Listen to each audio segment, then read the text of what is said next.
Hello, Podcast Nation. Welcome back. I can't believe you're here, but you're here. And today I'm going to be talking to Ola Helsing, who I met in March of 2017. Crave, for those of you that don't know, Crave started off as a store. We had been distributing local South Carolina products all over the state. We rented the space at Crave to be kind of a warehouse and give us an opportunity to sell the items at retail prices. And we had a lunch counter, and it was going to be little sandwiches to go. By the time of December of 2016, the lunch counter was taking off. It was getting busy. In January of 2017, we stopped distributing the products. Around that time, I needed help in the kitchen because the person that was helping me there was leaving, and that left me. And if you know me, you know that I am not good in the kitchen. Well, really doing two things at once weighs me down. So I needed help, and I told people, and one of the people I told was Mary Sparrow, whose son owns the Oyster Bar, and she is the Mother Shucker of Mother Shucker's cocktail sauce. And she mentioned this lady named Ola. And so this lady with a funny name gave me a call. And here she is today, just beaming with excitement and joy that she answered that call and called me. So Ola, tell us about the call that you got from Mary. Well, the interesting part about that is Mary had called me, I think, previously to this time to maybe be the position of the person that was leaving, and I asked if there was a full kitchen there, and she told me no, and I was like, I'm not doing that. My background is working in fully functional kitchens with all the things that you need to make a restaurant work. And Mary told me, she was like, well, there's kind of a kitchen in there, and it wasn't going to fly with me at that point in my career.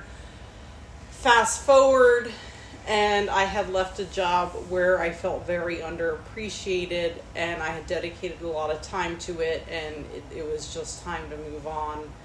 And it was not the ending that most employers want from their employees. We'll just say that. I wasn't the star person at that point, but the time was done, and I left, and I was also working part-time at another job, and I needed to make some money, and I said to myself, this is temporary, it's just a stepping stone to something else. I'll go in and talk to John, and worst case scenario, I work there for a little bit, make some connections, pay my bills, and then move on. That was in 2017. You had plans of getting paid? I had big plans. But as most people know, and as you get older, sometimes you just don't make plans, and the universe will make the plans for you. And that has been a lesson that I've learned, and now I trust more in the universe. All right. Well, that's a good thing. Yeah. I think when, at that time I was probably more of a control freak, and when you own a small business, you learn that you have very little control sometimes. I mean, you have control over certain things, but for the most part. Exactly. Yeah. So Ola came in, and there was not much money that I could afford her afford to pay her, and whatever I said, I was like, with no business plan whatsoever or any kind of knowledge, I said, well, how about you make this amount per hour? And she agreed on it. And the beautiful thing was that she wasn't going to be full-time with that salary, so I thought, well, maybe it can work. Well, it wasn't a salary. Yeah, it was not a salary. It was an hourly. Hourly and salary sound so much alike. It was a huge pay cut, which my previous job was hourly, and it was a pay cut from that hourly. Yeah. So, and the restaurant industry, there's not a lot of money unless you want to work. I mean, it's hard, and if you're working for a big corporate place, or you want to work, 70 hours a week, maybe there's money, but you have no life. So I went in from an hourly wage that was decent to less of an hourly wage, and I was fine with it because it was temporary. Yeah. It was just something to get me to the next step. From the get-go, Ula said, I'm going to do this, Yeah. but when this other place, because she was also working part-time for another company. That was quote unquote going to be eventually my dream job. Yes. In my mind, I thought. Right. And she said, so I'm going to be leaving. And I said, okay. And then every day she would come in, here's day. what I'm going to do. Every day was a reminder to John, don't forget, I'm eventually going to leave here. Yeah. And some days I was like, well, go ahead. Like, get the fuck out. Yeah. And some days I would drive by to see if her car was there in the morning before I would go to the store. Let me just cruise by and make sure she came in today, because it was... But I had that feeling too. I mean, because... when I started working at Crave, there were 2 employees, I think. You, Ruth Ann, and maybe one other part-time.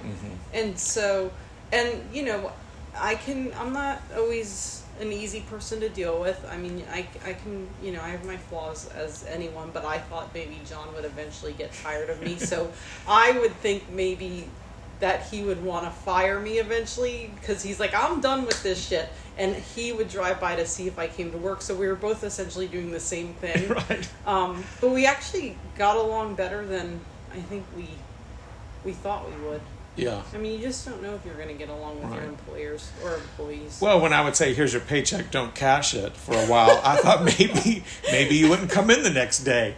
I don't know why I stuck around. I mean, because I was able to be creative, and John gave me that blank canvas to do what I wanted, which is priceless for someone who wants to be creative. I mean, even though you weren't paying me shit, he was like, be creative and do what you want to do, and he trusted me. And I think there's no amount of money that you can give someone that gives them the freedom to be creative.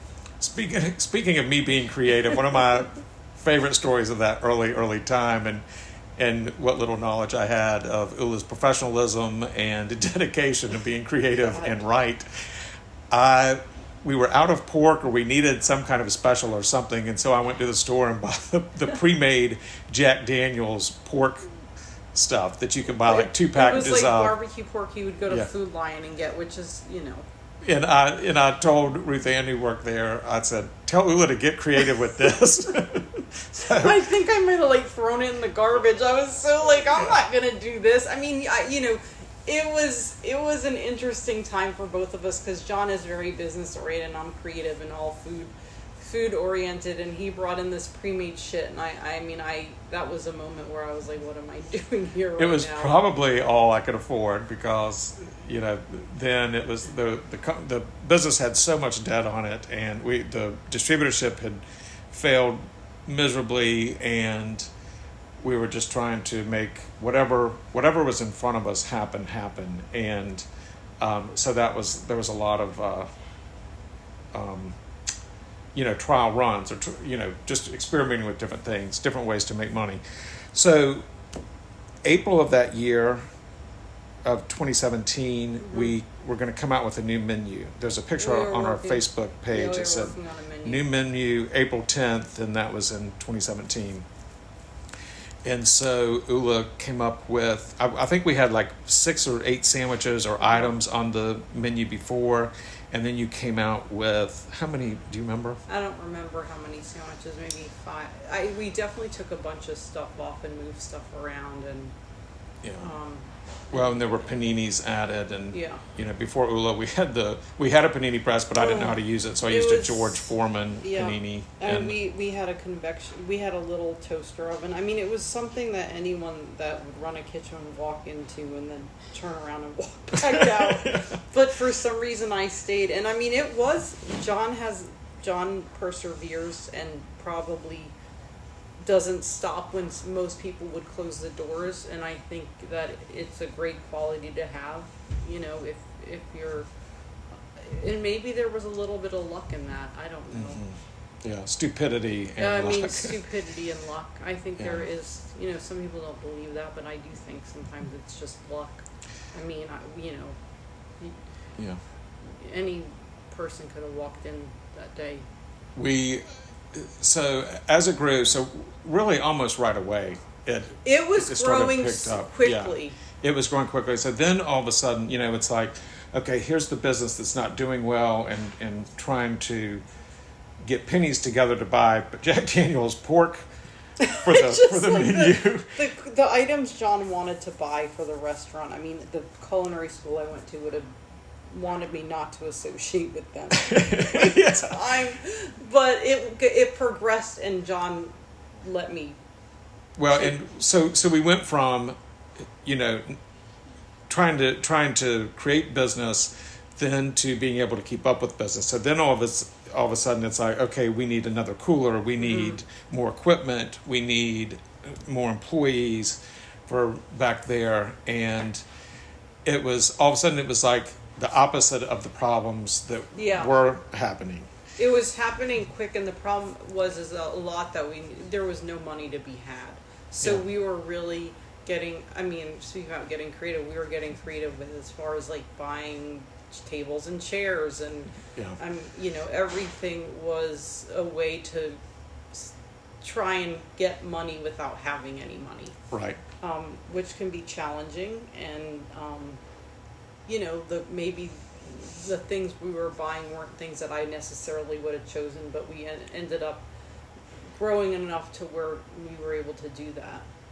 Yeah, we got tables off of Craigslist, and it was before Facebook Marketplace. But anyway, so there were also like great things along the way. Somehow we got the convection oven, and you did tomato pies. Mm-hmm. And here's this Jersey girl that had never made a tomato pie, who created a tomato pie recipe, and all these Southern women were coming in and saying, these are better than any tomato pie I could have done. And I was like, Ula, you don't understand what a compliment that is, because these ladies don't say that about anything. They say it's good or close, but for them to just come out and say that it's better, and I always enjoyed saying, well, it's from a New Jersey Yankee. Yeah.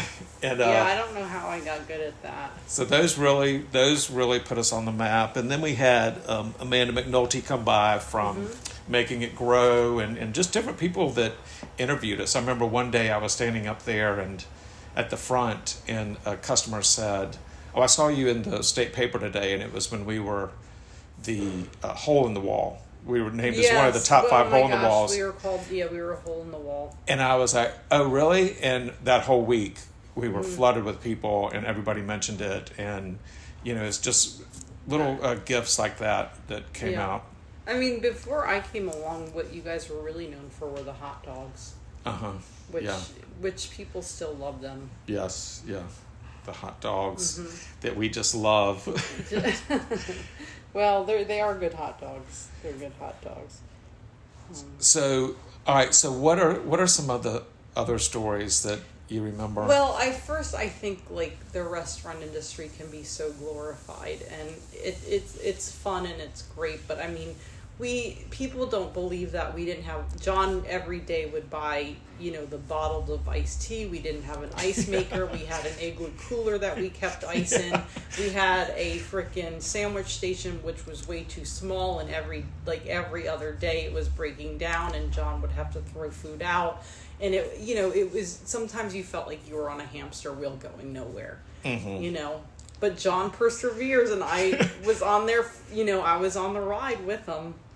Yeah, I didn't tell Ula how broke we were. No, I had no clue. I'm a very high-strung person that gets stressed out about a lot. So John kept a lot for me, especially when I finally decided I wasn't moving on to this other company that I thought was going to be my dream job. I like a lot of structure, and even though John was broke and there was no money and I never got paid on time, there was a lot of structure involved in it, and so that was what I really liked, and I liked that John believed in me and I could get creative, and I ended up staying. I finally told John that I was gonna stay, and then it was just a roller coaster ride, because it wasn't a restaurant, at first. Yeah, it was. It wasn't even like we weren't supposed to be a restaurant. Right, exactly. There was that whole thing. I don't know if we can tell that. Oh, we can't. I think so. Well, we can. At first it wasn't. Nobody's listening. there's no audience, so we can really air our dirty laundry. We can just tell it all. We can tell it all. I mean, there was just a lot of things that we weren't according to this wonderful city that we live in. We weren't qualified as that, but we were doing everything right. As far as DX was concerned, yeah, except for the ice cooler for the ice. Except for the ice cooler for the ice. We were doing everything, because I am a stickler for that, but everything was right in the way we were preparing food and stuff. It was just the building itself, which now it is a restaurant and it's all good. But, there was many things that we were like, are we allowed to do this? We're really pushing the boundaries on what we're allowed to do. And then we started to just go so quickly. I mean, it's almost like a blur. So basically, don't try this at home, but ask for forgiveness, not permission, was our motto. It really was my motto. It's been my motto forever. That was our motto. And thank God for John, because I'm so not good at stuff. John's much more of a people person than I am, so he was able to do that. That was... I learned from Diane at Diane's too. No matter what's happening, if the world is falling down around you, just smile and act like everything's great. Because that's all the customer cares about. Yeah, John was so good at that. They don't want to hear that there's no money to pay. If they could give cash for that sandwich, that would be great. I could fall apart in the back. That was just fine. And John was okay with me falling apart in the back as long as he could be out serving people. Because it was I was in the back cooking, and he was out there, making people smile. There's a couple of DHEC stories that I just love. One was they showed up in that ice cooler we shouldn't have had, and I handed it to an employee. I said, "Here, take this outside, or take this next door." And we had an employee run outside the cooler of ice because we weren't supposed to be a fully functioning restaurant. Because we should have had an ice maker. Yes.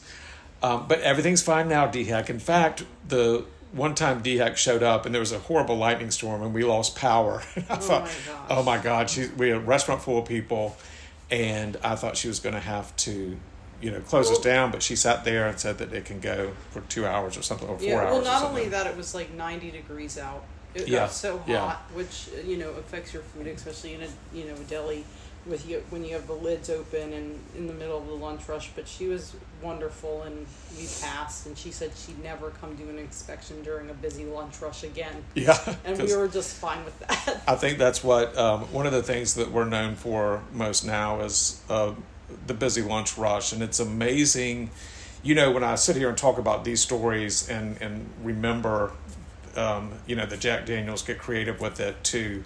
Now people waiting, and before COVID we had valet service, which was quite the unique thing, but it helped control the parking lot. And then COVID happened, and really we just kept saying, as long as they allow us to cook, we're going to stay open. As long as they allow us to stay open, we're going to stay open. And that's what we did. And then have ended up getting renting kitchen space in the Vista for just the frozen items, the soups, and some desserts and daily sides. We'll prep the specials here. It was quite the soup chef. If you haven't had one of our soups, you're missing out. Or sauces, or many of the other things. But so it's been quite the journey in 6 years, a little over 6 years. We just had our 6-year anniversary a couple weeks ago. And so, Ola, what's your favorite thing to prepare? Let me think about this. I really do like to make soups. It gives me, I don't have one favorite thing that I like to prepare. I think soups are great. I love coming up with new specials. I haven't done that in a while, but that gives me great satisfaction. And lately, my favorite thing to do, believe it or not, is really solidify the recipes. A lot of things I do out of my mind and we don't have recipes for, and it's really created a much easier day now that we're coming up with these recipes with procedures. And my assistant Heather, she loves it too, because a lot of times we'll be guessing, and it's always consistent because in my mind I have an idea, but it just makes it so much easier. And that's been something I've gotten great joy out of. Yeah, there's so much clarity in numbers. And Yeah. as someone who feared numbers and couldn't open a bank statement for, a week at a time or whatever, and now to be able to build spreadsheets and understand them and look at them and go through them no matter what the news may be. But what I really like lately is with the whole, because prices have been changing, they're volatile. They're so volatile, And especially in our industry right now, and with everybody, we're not unique by any means. But, when we buy stuff that expires in 6 days and we have to charge enough for it to cover our costs, and so that it's not out of our clientele's budget range, that's taken a group effort. And Jennifer at Crave is doing it, Lisa, Catherine, everybody there is doing it, you and Heather are doing it here, and it's been very, very good to watch and everything. I think there was a lot of fear for me with numbers and that was the part of the industry I never really stepped foot in during all of my career. And now we're at a point now where it's really crucial to do that, and it's really been a weakness of mine, but I've enjoyed it. There you go. I think there's so much about stepping into the fear. Usually it's all narratives in our head that has created this invisible wall that we're scared to step through. There you go. But it's been enjoyable. Yeah.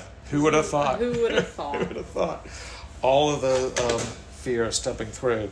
That's what Crave is. Oh gosh, so many times. It was the big unknown all the time.